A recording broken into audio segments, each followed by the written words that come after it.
अस्सलाम वालेकुम दोस्तों साथियों। एक बात कहना चाहता हूँ मैं, और ये बात मेरे ध्यान में कई दिनों से आ रही है। जब से मुहर्रम हुए हैं, जब से ये बात आ रही है मेरे जहन में, ये जितने भी मौलवी लोग हैं, ये जितने भी मौलवी लोग हैं या ये कारी हैं, मुफ्ती हैं, इनमें से कोई भी कारी, मुफ्ती या मौलवी ये फतवा नहीं लगाते कि ब्याह शादियों में डीजे बंद होना चाहिए, बाजा बंद होना चाहिए। जाहिर सी बात यह है कि दहेज बंद होना चाहिए। और ये जो करते हैं ना कि मुहर्रम ताजिया बना रहे हैं, हराम उसमें है, मुहर्रम बनाना हराम है, ताजिया निकालना हराम है। अरे भाई, ये बातें तो बात की हैं। सरकार पाबंदी लगा रही है इस चीज़ पे, सरकार ने आपको 10 फीट का कर दिया। लेकिन आप लोग ये लगाओ, इस चीज़ पे फतवा लगाओ कि ब्याह शादी में कोई भी दहेज की मांग नहीं करे, दहेज नहीं देवे। जो दहेज देगा उसे 5 लाख का जुर्माना रखो, और जो दहेज मांगे उस पर 10 लाख का जुर्माना रखो। जो गरीब माँ बाप हैं, उनकी बेटी बैठी है घर पे, उनकी शादी नहीं हो रही दहेज के ऊपर। दहेज तो दहेज, खाने के भी पैसे नहीं है बारात को, तो बताओ दहेज कहाँ करेगा, कहाँ से दहेज देगा, कैसे उसकी बेटी की विदाई होगी, कैसे उसकी बेटी की शादी होगी। ये मौलवी कारी जितने भी हैं सब फालतू की बकवास करते हैं, लेकिन इस तरह की बात कोई नहीं करता।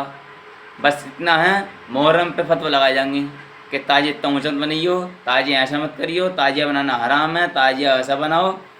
खास करके मुफ्ती गुलफान, ताजिए के बारे में मुफ्ती गुलफाम जो हैं ये ज़्यादा बकवास करते हैं।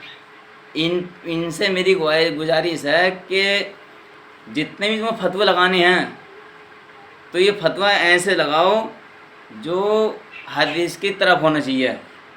गरीब माँ बाप अपनी बेटी की शादी कर दे, बस लगा रहे हो तो ब्याह शादी में लगाओ, दहेज की मांग नहीं करे। दहेज में 1-1 लाख रुपए, 2-2 लाख रुपए मंगनी में चल रहे हैं, गाड़ी से मंगनी में दे रहे हो। भाई लौंडे वाले की नियत खराब तो तुम ही कर रहे हो, लौंडे के बहन जो चौथे आसमान पर दिमाग पहुँचा रहे हो उसका।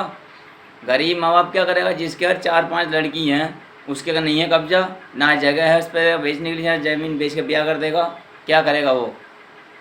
अब तुम्हें जो मेन काम है उस मेन काम पे तुम आते नहीं, उस मेन काम को तुम करते नहीं। मुहर्रम पर फतवा लगा देंगे, किसी कोई बात कैसी भी होगी उस पर फतवा लगा देंगे। तुम्हें बात करनी है नमाज पे करो, दीन पे करो कि नमाज पढ़ो, क्या ना जायज़ है तुम्हें, नमाज पढ़नी फ़र्ज है।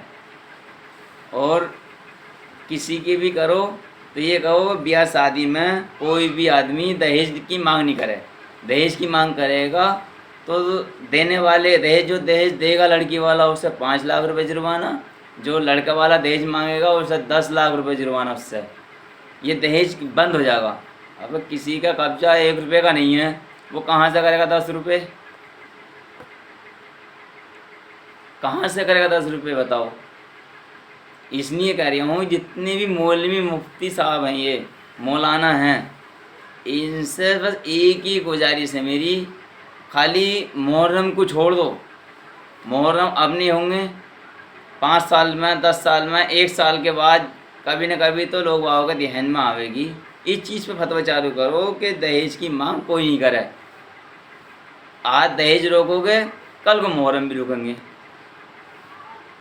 जितने भी हिंदुस्तान के बड़े बड़े उलमा मौलवी हैं, सबकी यही गुजारिश है कि दहेज पे पाबंदी लगा रहे हैं बस।